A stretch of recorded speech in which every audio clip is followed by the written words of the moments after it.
আসসালামু আলাইকুম। আমি অ্যাডভোকেট আতিকুল ইসলাম আতিক। আজকে আমরা আলোচনা করব একটি দেওয়ানি বা সিভিল মামলা কিভাবে দ্রুত নিষ্পত্তি করা যায়।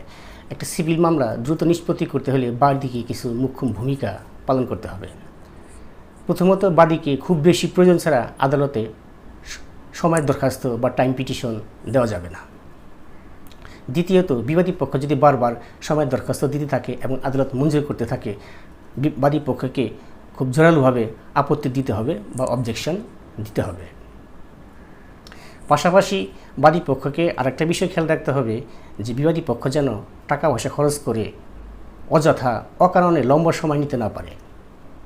তৃতীয়ত, বাদী পক্ষকে খেয়াল রাখতে হবে যে দিনের পর দিন, তারিখের পর তারিখ এইভাবে যদি সময় নিতে থাকে বিবাদী পক্ষ, সেই ক্ষেত্রে নিম্ন আদালতে সময়ের দরখাস্ত মঞ্জুরের সকলগুলো আদেশ সার্টিফাই কপি উত্তোলন করে উচ্চ আদালতে স্পিড ট্রায়াল নামে একটা মামলা আছে, সেই মামলা উচ্চ আদালতে দাখিল করতে হবে।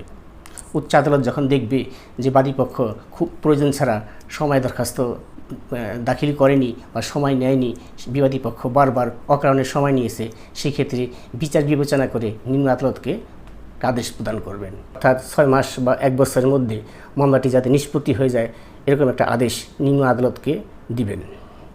তারপর আপনাকে মাথায় রাখতে হবে যে একটি সিভিল মামলা নিষ্পত্তি করতে মিনিমাম 3 থেকে 5 বছর সময় লাগে। এই সময়টা আপনাকে দিতে হবে। সবাই ভালো থাকবেন। পেজটিকে লাইক, কমেন্ট, শেয়ার করবেন যাতে পরবর্তী এই ধরনের পোস্ট আপনার কাছে পৌঁছায়। আসসালামু আলাইকুম।